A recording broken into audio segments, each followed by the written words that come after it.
Hello, ladies and gentlemen. Welcome back to my corner of the internet. My name, once again, is Jason, and we're back with some more Shadowrun Returns. Alright, so now we're going to the Pike Place Market. You catch a cab from Touristville to Pike Place Market, an immersively quiet ride that takes you from probably going to be mugged to probably going to pay too much for your drinks. Compared to the urban wasteland of the Barrens, the downtown area is filled with modern buildings, lighted streets, and unbarred shops, all living beneath the shadows of massive corporate arcologies. For many, these arcologies are home. Arcologies. I think I'm pronouncing it right. For others, they're hulking monuments to where the world went wrong. Famous for its fishmongers, Pike Place Market has been around since the early 1900s, overlooking the bay. Now it's a market for all things, legal and illegal. A melting pot for the haves and have-nots. Even though most of the shops are closed, the sights, sounds, and smells of the market hit you from the moment you step out of the cab. Let's continue. Alright, so let's go ahead and get things started as soon as the game loads up. So we need to find Coyote's boyfriend, Paco. Hold down Alt, no points of interest here, so let's just start wandering around and see what we can find. I really do love the environments in this game, like the detail. Like, there's a certain charm to, we'll say, 2D art that I have yet to see replicated in a 3D game.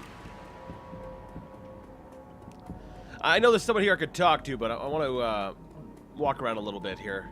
Refurbished flowers for sale. Refurbished flowers. That's good. I don't know why, but it's good. Oh, there's Paco. Alright, so we know where he is, but I want to go ahead and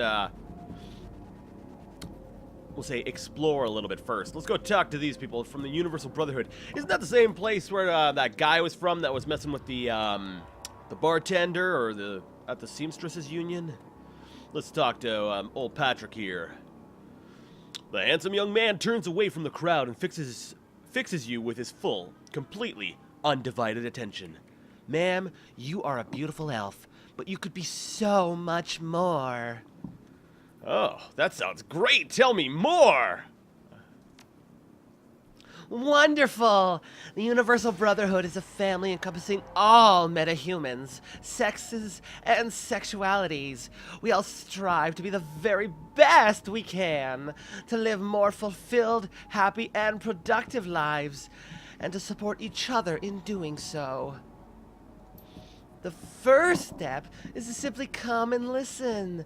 Tomorrow night, Lynn Telestrian will be speaking about the importance of family in the sixth world.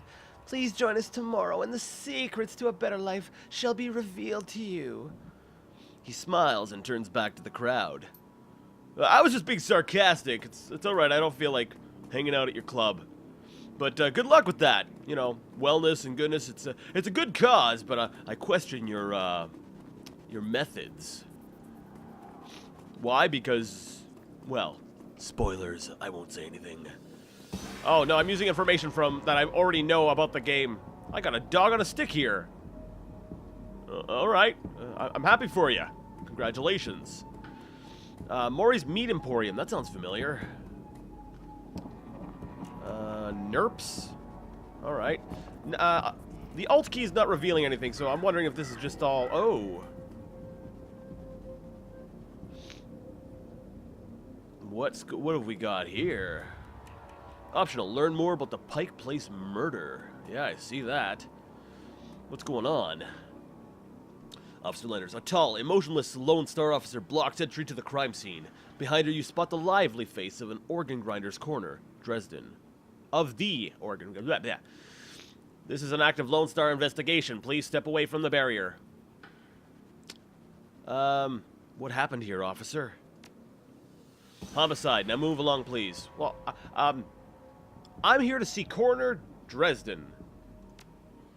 And who might you be? It's alright, officer. She's with me.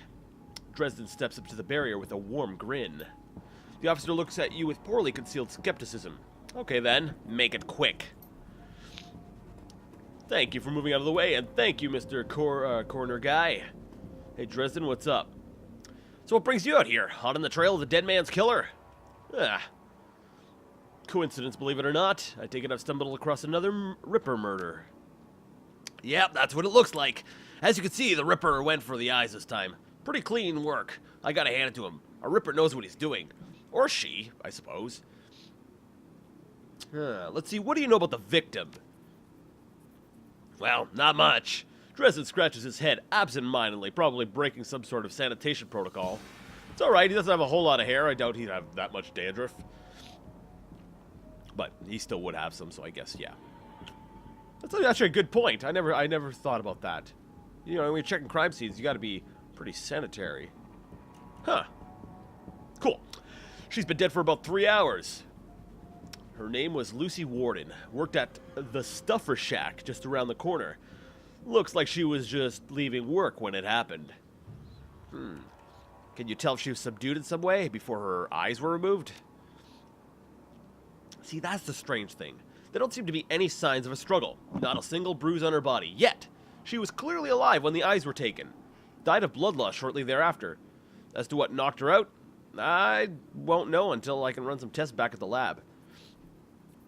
So my guess is so she was knocked out, and then her eyes were removed while she was unconscious? Okay, let's see here. I thought you ran the Redmond franchise. Isn't Pike Place a little far from home? Yeah, well, I don't really mind the change of scenery. Dresden laughs. Oh, that's true, because this is a obviously nicer part of town, you know, with the light out and barbed wire and such. The coroner for the downtown branch is out on maternity, so I told management that I'd cover for her on this one. Plus, I want this sicko caught. Me too. So, the Ripper takes Sam Watt's liver and this woman's eyes. You have any theories? Trophies of some sort, I suppose. Probably of some symbolic significance to the killer. Beyond that, I couldn't speculate. Well, what about any sign of magic? There was evidence of an unusual explosion in the alley where Sam died. Now there's an interesting thought. No, nothing obvious though. I'm sure when McCluskey shows up, he'll call in a full magical forensic team though, just to be sure. I like that, magical forensics. That would make a neat concept for like. Anyways, I'm getting off topic. Well, that's enough questions. Thanks, Dresden. Hey, I figure if I help you out, there's a better chance to get this scumbag off the streets a little sooner. McCluskey wants the Ripper in a cell, sure.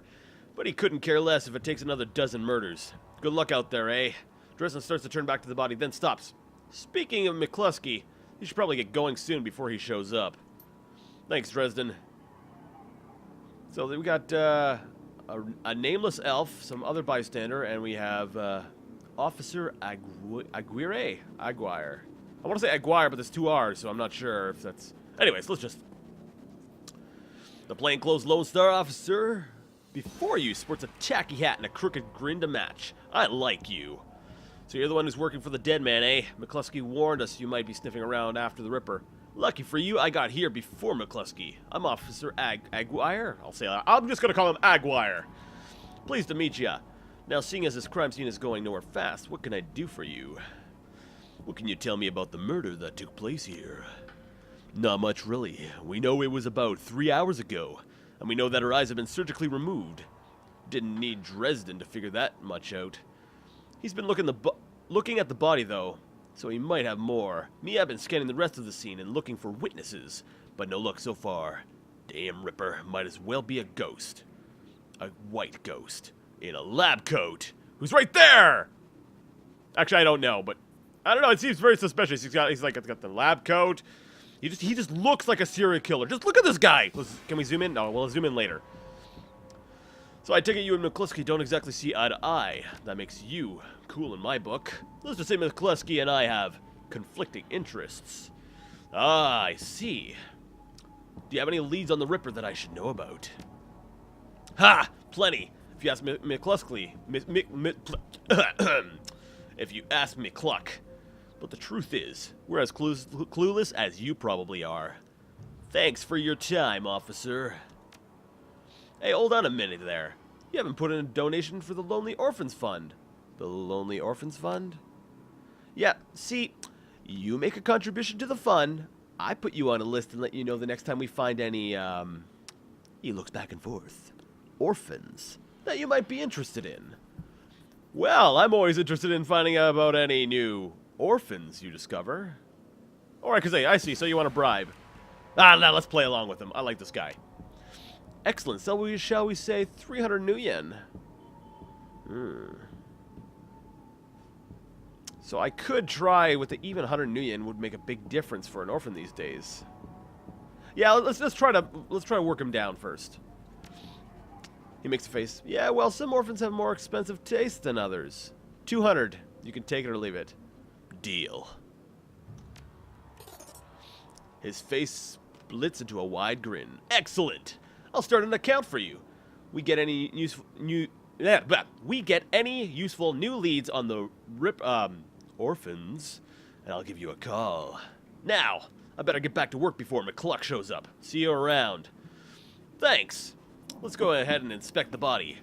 Lying on the pavement is the body of a young human female. Her eyes have been gouged cleanly out, and you notice a string of bite marks along her left arm. Bite marks. Well, that's interesting. Now, they're both humans. So are they targeting humans in particular? We'll find out. Let's go talk to this elf who I suspect is the Ripper. The elf's... Look, just look at this guy! Yes, I'm convinced of it. The elf standing before you may quite possibly be the ugliest elf you've ever seen. Amen to that. His meticulously clean lab coat, formal jacket, and old-fashioned bow tie give him the look of an undertaker from centuries past. That's what I'm saying! He notices you approach and locks eyes with you, smiling a thin, unnerving smile. Hello there, stranger. Might I inquire, do you know which organ grinder's facility this body will be removed to? Huh. Who's asking? Why would you want to know something like that? Oh, wow, I didn't even know uglies could be that ugly.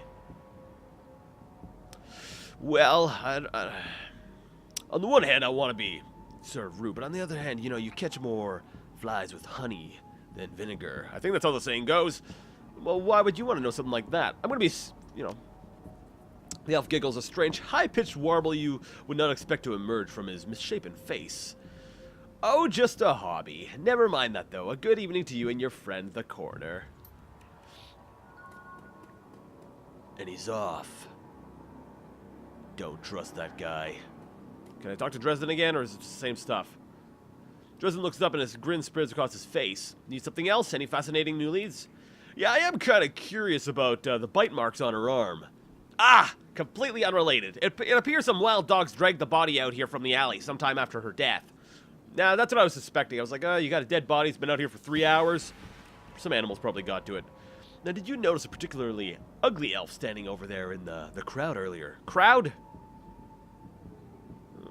Okay, it wasn't that big of a... Okay, whatever. Huh? Where? Dresden scans the spectators surrounding the crime scene. He's gone now, but he was asking about the body, wondering which organ grinder's facility it will be taken to. Interesting. Well, there's those who might be interested in purchasing some of her parts, sure, but that's a pretty poor form to inquire at the site of a murder. An ugly elf, eh? I'll keep an eye out. Shouldn't be hard to spot if he comes back around. Also, Sergeant Aguirre over there seems pretty friendly. Can I trust him? Yeah, that sounds about right. Any opportunity to get in McCluck's way, he'll take it. A bit sleazy, sure, but I'd take Aguirre over McCluskey any day of the week. That's enough questions. Thanks, Dresden. Anytime. Alright, so we're done with this part, and I guess at this point here we can go ahead and... Wait, is there anything over here? I must finish exploring to make sure there is nothing else before I go talk to Paco and him. Want to buy some BLT? A bacon, lettuce, tomato? Nah, it's alright, thanks. Glad there's no trolls around here. Racist. Oh, there's some more people to talk to here. Yeah, let's go ahead and have a chit-chat with Mr. Frank over here. The orc before you wears the standard Stuffer Shack employee get up. Yeah, get up. There we go. The uniform is well kept and well fitted, but the tears streaming down his large crooked face. Tears streaming down his large crooked face do little to improve his appearance. He does not seem to notice your approach. There's a crying orc. That's something you don't see every day. Wait, how do you know they're tears? Are his eyes red, or is it, it could just be rain. I take it you knew the victim. What's with the waterworks? Or hoy friend, everything okay? Let's be friendly. Let's... No.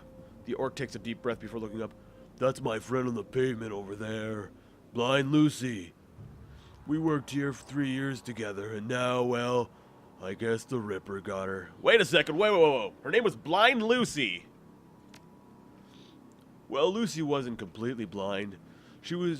But she was legally blind. She had to wear these huge glasses and hold things right up to her face. But she got new eyes about a year ago. Well, that's interesting. Any idea of how she scored the new eyes? No, she wouldn't talk much about it, just called it her stroke of good luck. I guess that luck ran out. Huh.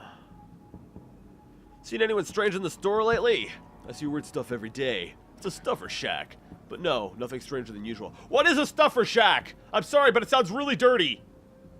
Either that or it's just, a food place where people just chow, stuff burgers down their throat. Did she have any enemies? Well, I'm not sure. I know she had an ugly breakup with her boyfriend after getting those new eyes put in. The guy was pretty upset for some reason and wouldn't leave Lucy be until she filed for a restraining order. That all seemed to die down a while ago, though. And when was the last time you saw Lucy? You were at the shack earlier today. I think she was heading to the market to meet a friend. Hell, I was going to join her on my way home, but we got some last-minute customers. That's all I needed to know. Thanks for your help, and I'm sorry for your loss. Wait, you wouldn't happen to be part of the investigation, would you? In my own way. Why do you ask? Well, Lucy had this necklace and an intricate little carving of a dragonfly on it. Wore it every day. Said her mom gave it to her when she left Denver. Anyway, you know how Lone Star is. All her stuff will be bagged and placed in evidence storage until the 7th world awakens. I just thought if you could somehow get that necklace back before Lone Star cleans everything up, I could send it back to her family. I feel like I owe her that much.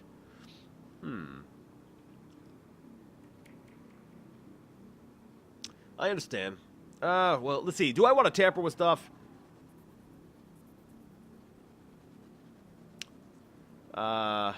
Sorry, tampering with evidence could be a bad spot. So do I want to say that I'm going to go back to a crime scene and take the necklace off? You know what? I'm going to do it. I can't see any reason why the necklace would be relevant. So, I understand. If I can find it at the scene, I'll bring it to you. Thanks for your help, friend. You know where to find me. Yeah. Alex is a little bit more, we'll say, on the, I don't want to say unscrupulous side, but she's a little bit more, daring. A little bit more, she'll bend the rules a bit. You scan the ground near Lucy's body and spot a small wooden object, mostly hidden beneath the dead woman's hair. This must be the necklace Frank was talking about. A thin broken cord trails off to one side. It must have snapped during the struggle. So I don't have really good quickness. I could just lean down and pick it up, or...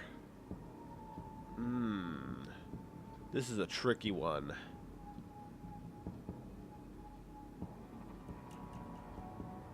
I'm going to try to pick it up. As you start to reach for the necklace, a slim black Lone Star boot slams down on the pavement. And what do you think you're doing? 50 new yen. Just reaching for my wallet. I'd like to make a contribution to the Lone Star morale fund. Let's try it. I see. Well, thank you for your contribution, citizen. Don't forget that necklace you dropped. The officer smoothly pockets your money and turns away. Lean down to pick up the necklace. You pick up the necklace. It's an intricately carved piece of wood in the shape of a dragonfly, with small turquoise stones set within its eyes. The wood feels very sturdy. Does it mean sturdy? I think it means sturdy. Sturdy for its weight, with genuine wood, such a rarity in the 6th world. This piece might be worth quite a bit to the right buyer. Alright, let's go back and give this to Frank. It cost me 50 new yen. I hope I'm going to be compensated. Yeah, that'd be nice, but... I like that, I like that. I like the descriptive text, too. I wish there was a picture, but the descriptive text is relatively well written, so, you know, despite the typo. Frank looks up at you as you approach. Were you able to find Lucy's necklace? Alright, I've got it right here, Frank. You can send this to her family now. Give Frank the necklace. I'm not going to ask for payment. I'm just going to hope he does it out of the kindness of his own heart. As he takes the necklace from you, you could sense a weight lifting from Frank's shoulders. I'm glad I could do this much for Lucy, at least. Thank you, friend. I owe you. Happy to help her. Just make sure it gets to Lucy's family. I don't want it turning up in some Lone Star office with my prints on it. Yeah, we'll at least do that. Ah, well, I got a karma point out of it, so I guess that's worth it. All right, then. You know what? I think we're going to go ahead and cut the episode short here. Well, not cut it short, but we're going to stop things here. Next time we'll, wow, I've got some more karma points I need to spend. I could put those into quickness. But I don't want to. So I'm going to think about what I want to put them into. Game has just been saved. And when we come back next time, we'll finish exploring this area. And then go talk to Mr. Paco. Paco? Pacaco. There we go. I'm going to call him Picasso. That rhymed a little bit more than I'm comfortable with. So thank you so much for joining me today with some more Shadowrun Returns. And until next time, game on.